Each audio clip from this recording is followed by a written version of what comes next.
Hi friends, ఎలా ఉన్నారు? అందరూ బాగున్నారండి. Welcome to all in one Telugu blogs by Sudha. So ఈరోజు అయితే నేను ఏ రెసిపీ చేశాను అనుకుంటున్నారా? మనకి ఎగ్స్తో చాలా రెసిపీస్ ఉంటాయి కదండి. సో అదే విధంగా నేను కూడా ఎగ్ తోటే ఒక వెరైటీ రెసిపీ చేశాను. అదేంటంటే మనకి గోంగూరతో చేసుకుంటే చాలా బాగుంటుంది. పుల్ల పుల్లగా తినడానికి కూడా చాలా టేస్ట్ ఉంటుంది కదా. గోంగూర కూడా మంచిది కదండి హెల్త్కి చాలా. దాని గురించి చెప్పనవసరం లేదు. ప్రత్యేకించి ప్రతి ఒక్కరికి గోంగూరతో చాలా రెసిపీస్ అంటే చాలా చాలా ఇష్టం ఉంటాయి. ఎస్పెషల్లీ గోంగూరకి సంబంధించి అంటే ఖచ్చితంగా మనకి చేసుకోవాలి తినాలనే ఇంట్రెస్ట్ మాత్రం బాగుంటుంది. ప్రతి ఒక్కరికి నచ్చుతుంది. ఏ విధంగా చేసినా కూడా కూర మాత్రం మంచి టేస్ట్ వస్తుంది గోంగూరతో. సో నేనైతే గోంగూర అలాగే కోడిగుడ్లు కలిపి అయితే నేను కర్రీ చేశానండి. చాలా బాగుంటుంది, చాలా టేస్ట్ ఉంటుంది. సో మనకి ఏంటంటే ఎప్పుడు గుడ్లతోటి గుడ్లు పులుసు కూరలు ఇలా చాలా వెరైటీస్ ఉంటాయి కదా. అలాగే గోంగూరతో కూడా చేసుకోవడం వల్ల మనకి హెల్తీకి హెల్తీ, అలాగే నోటికి కూడా చాలా రుచి ఉంటుంది, బాగుంటుంది. ఓకేనా ఫ్రెండ్స్, తెలియని వాళ్ళు ఎవరైనా ఉన్నట్టయితే, బ్యాచిలర్స్ ఎవరైనా ఉన్నట్టయితే చాలా ఫాస్ట్గా తక్కువ ఇంగ్రీడియంట్స్తో కూర అయితే మనం రెడీ చేసేసుకోవచ్చు అనమాట. సో రెసిపీ చూసే ముందైతే ఒక స్మాల్ రిక్వెస్ట్ అండి. నా ఛానల్ మొదటిగా ఎవరైనా చూస్తే సబ్స్క్రైబ్ చేసుకోండి. సబ్స్క్రైబ్ పక్కన ఉన్న బెల్ బటన్ని క్లిక్ చేస్తే నేను వీడియోస్ పెట్టగానే మీకు నోటిఫికేషన్స్ అయితే వచ్చేస్తాయి. ఇంక మరి లేట్ చేయకుండా, ఆలస్యం చేయకుండా సో రెసిపీ అయితే చూసేద్దామా? ఓకే ఫ్రెండ్స్, ముందైతే మనం కళాయి పెట్టుకున్నాం అండి. కళాయిలో నేను కొంచెం ఆయిల్ వేసుకున్నాను, ఎందుకంటే ముందు నేను గోంగూరని మగ్గించుకోవడానికి. సో అలాగే కొంచెం కారం ఉండడానికి నేను ఒక పచ్చిమిర్చి అయితే పెద్దది కట్ చేసి అందులో వేసానండి. గోంగూర చూసారు కదా, నేను తాజాదండి, మార్నింగే తెప్పించుకున్నాను కూర చేసే ముందే. సో నీట్గా అది కడుక్కొని, అవి 3 కట్టలు అండి, 3 కట్టలు గోంగూర. అది బాగా క్లీన్ చేసుకొని వాష్ చేసుకొని, కొంచెం వాష్ చేసిన తర్వాత ఏంటంటే బాగాను కొంచెం వాటర్ వేసి మనం ఉంచేసినట్టయితే ఇంకా ఏవైనా దాని మీద కెమికల్స్ ఉన్నట్టయితే అవి పోతాయండి. సో అలాగే లిటిల్ బిట్ సాల్ట్ వేస్తే చాలు, ఎక్కువ వేయకూడదు, ఎందుకంటే మళ్ళీ వీటిలో ఉన్న మనకి విటమిన్స్ అవన్నీ పోతాయి కదా. ఎక్కువగా వాష్ చేసేయకూడదు, చూసుకోవాలి. చేసే వాష్లోనే మనకు మొత్తం ఆకుకూర అంతా క్లీన్ అయ్యేటట్టు చూసుకోవాలన్నమాట. సో ఈ విధంగా మనమైతే ఆకుకూరని బాగా నీట్ చేసుకొని కొంచెం మగ్గబెట్టుకుందాం అండి. మిక్సీ పేస్ట్ కన్నాను మనం ఇలాగా తాజా కూరని కళాయిలో వేసి మగ్గబెట్టుకుంటే నిమిషాల్లో పేస్ట్ అన్నది అయిపోతుంది అనమాట. మీకు చూసారు కదండి ఎంత చక్కగా పేస్ట్ లాగా అయిపోయిందో. మిక్సీతో పని ఉండకుండా అయిపోయిందనమాట.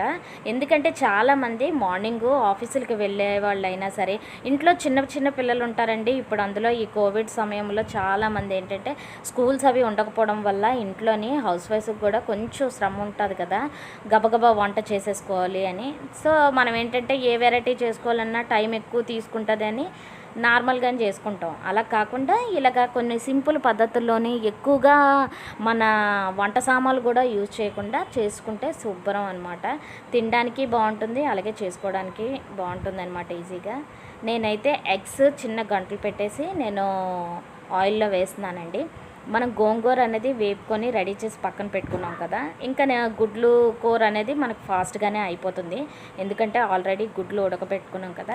గుడ్లు అనేది చిదిపోకుండాను, బయటికి ఎగ్ సొన వచ్చేయకుండాను నీట్గా ఉడకాలంటే మాత్రం ఖచ్చితంగా మీరు గుడ్లు ఉడుకుతున్నప్పుడు చిన్న 1/2 టీ స్పూన్ ఆయిల్ వేసుకోండి. ఆయిల్ వేసుకున్నట్టయితే మీకు గుడ్లు అనేది చూసారు కదా నీట్గా వస్తాయన్నమాట. ఇప్పుడు దీని మీద కొంచెం పసుపు అలాగే కొంచెం కారం వేస్తున్నానండి. చక్కగా అడుగంటకుండాను బాగా రోస్ట్గా వేపుకున్నట్టయితే మనకి గోంగూరలో వేసుకుంటే గుడ్లు గోంగూర కూర చాలా రుచిగా ఉంటుంది. సో ఎగ్స్ అయితే మనం ఇలా వేసేసుకొని వేపేసుకుందాం.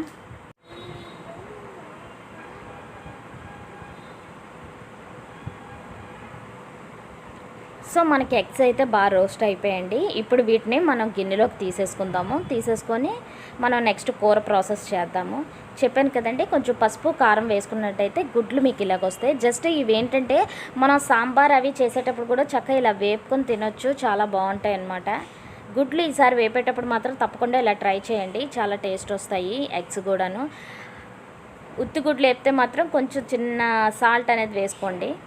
ఓకేనా ఫ్రెండ్స్, ఇప్పుడైతే కొంచెం ఆయిల్ ఉన్నదండి, సరిపోతుంది ఆయిల్ అది. సో ఇప్పుడైతే నేను ఒక ఉల్లిపాయ తీసుకున్నాను, ఎక్కువ తీసుకోలేదు. ఉల్లిపాయలు చాలా కాస్ట్ పెరిగిపోయండి. మాకు ఇక్కడ మేము ఉండేది వైజాగ్ కదా, ఇక్కడ మాకు అక్కయ్యపాలెంలో అయితే 55 రూపాయలు 60 రూపాయలు తీసుకుంటున్నారు కేజీ ఉల్లిపాయలు. సో అందుకనే కూరలోని కంపల్సరీ ఉల్లిపాయ ఉండాలి. ఉల్లిపాయ లేకుండా చాలామంది కూర బాగోదు అనుకుంటారు కదా. సో ఏంటంటే మనం తగ్గించేసుకోవడంలో సరిపోతుంది. గ్రేవీల కింద ఏంటంటే టమాటా పేస్ట్, మసాలా పేస్ట్లు, మసాలా పౌడర్స్ వేయడం వల్ల మనకు గ్రేవీ అనేది వచ్చేస్తుంది. ఆనియన్సే ఎక్కువ యూజ్ చేయాలని కాదు. సో ఇప్పుడైతే ఈ ఆనియన్స్, పసుపు, కారం ఆల్రెడీ ఆయిల్లో ఉంది కాబట్టి నాకు అవి సరిపోయండి. అది బాగా వేగిపోయిన తర్వాత చిన్న టమాటా ముక్క వేసాను నేను. ఎందుకంటే గోంగూర వేసేటప్పుడు టమాటా అనేది ఎక్కువ వేసేస్తే బాగా పులుపు అయిపోతుందండి. ఆల్రెడీ గోంగూర పులుపు బాగుంటుంది, పుల్ల గోంగూర తీసుకున్నాను కదా, అందుకని చిన్న టమాటా ముక్క వేసాను. అలాగే ఒక స్పూన్ అల్లం వెల్లుల్లి పేస్ట్ వేసాను అనమాట. సో ఇదంతా కొంచెం బాగా మనం కలిపేసుకున్నట్టయితే అప్పుడు ఇందులో మిగతా ఇంగ్రీడియంట్స్ వేసుకుందాము.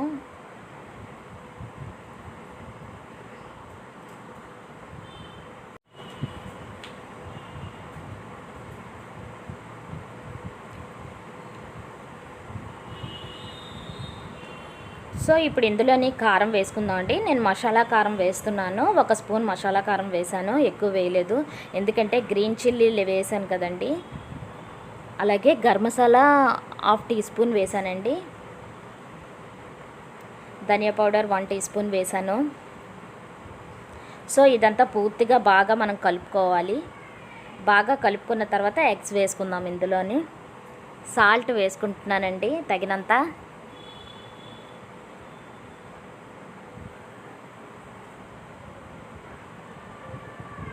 ఇదంతా బాగా కలుపుకున్న తర్వాత ఈ మసాలా ఎగ్స్ కూడా పట్టాలి కదండి, అందుకనేసి ఫస్ట్ మనము ఎగ్స్ ఉంటుండగా ఎక్కువగా కలపలేము కాబట్టి ముందు మసాలా అంతా కలుపుకొని ఇప్పుడు దీంట్లో ఎగ్స్ వేసుకున్నాము. ఎగ్స్ తోటి ఇది బాగా కలుపుకుందాము.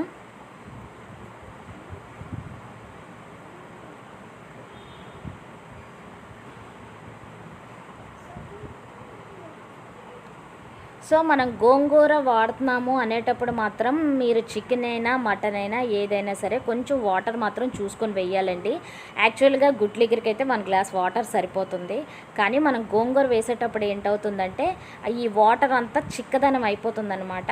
కొంతమందికి గ్రేవీ కలుపుకొని తినే అలవాటు ఉన్నప్పుడు మనకేంటంటే గ్రేవీ ఎక్కువ లేదు అనుకుంటాము. అలా కాకుండా మీరు కొంచెం వాటర్ చూసుకొని వేయండి. నేనైతే గ్లాస్ వాటర్ వేసాను, మళ్ళీ కొంచెం వాటర్ కూడా వేసాను. సో చూసారు కదండి, ఎగ్స్ చక్కగా ఉడికిపోతున్నాయి. మొత్తం మసాలా అంతా ఎగ్స్కి బాగా పట్టి. ఇప్పుడైతే మనము సాల్ట్ అది ఒకసారి చూసుకుందాము.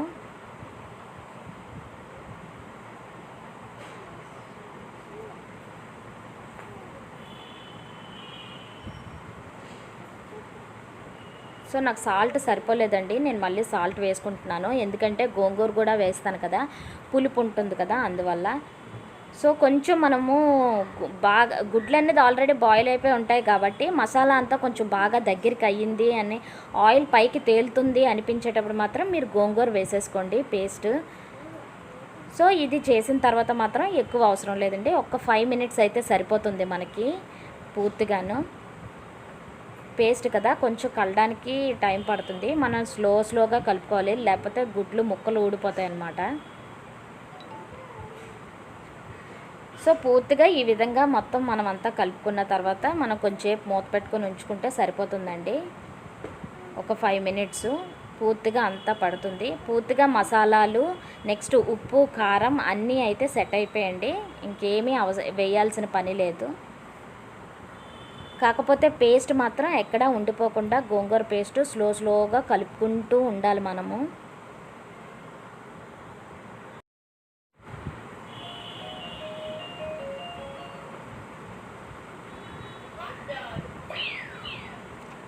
సో చూసారు కదండి, ఒక 5 మినిట్స్ నేను చెప్పాను మూత పెట్టుకుంటే సరిపోతుందని.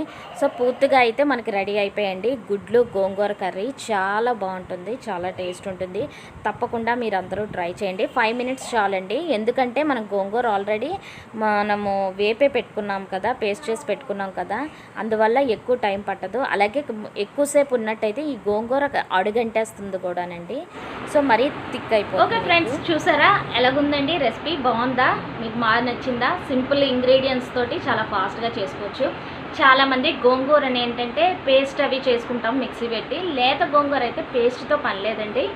మనం చక్కగా కళాయిలో వేసేసుకుంటే అది ఫాస్ట్గా మగ్గిపోతుంది, పేస్ట్ లాగా అయిపోతుంది. సో మిక్సీ పట్టి వేసే కన్నాను మనం ఏంటంటే కొంచెం తాజా గోంగూర తెచ్చి ఇలా చేసుకోవడం వల్ల అయితే చక్కగా ఫాస్ట్గా అయిపోతుంది అనమాట. ఎక్కువ మీకు సామాన్లతో కూడా పని ఉండదు, క్విక్గా చేసుకోవచ్చు కర్రీ అనేది. సో ఓకేనా ఫ్రెండ్స్, మీకు కనుక ఈ వీడియో నచ్చినట్టయితే లైక్ చేయండి, షేర్ చేయండి, సబ్స్క్రైబ్ చేసుకోండి. సబ్స్క్రైబ్ పక్కన ఉన్న బెల్ బటన్ క్లిక్ చేస్తే నేను వీడియోస్ పెట్టగానే మీకు నోటిఫికేషన్స్ అయితే వస్తాయి. తప్పకుండా నా రెసిపీస్ని ట్రై చేయండి, అలాగే నా వీడియోస్ని వాచ్ చేయండి. అండ్ మీ అందరి సపోర్ట్ నాకు కావాలి. ఓకేనా ఫ్రెండ్స్, బాయ్ అండి, take care and stay safe.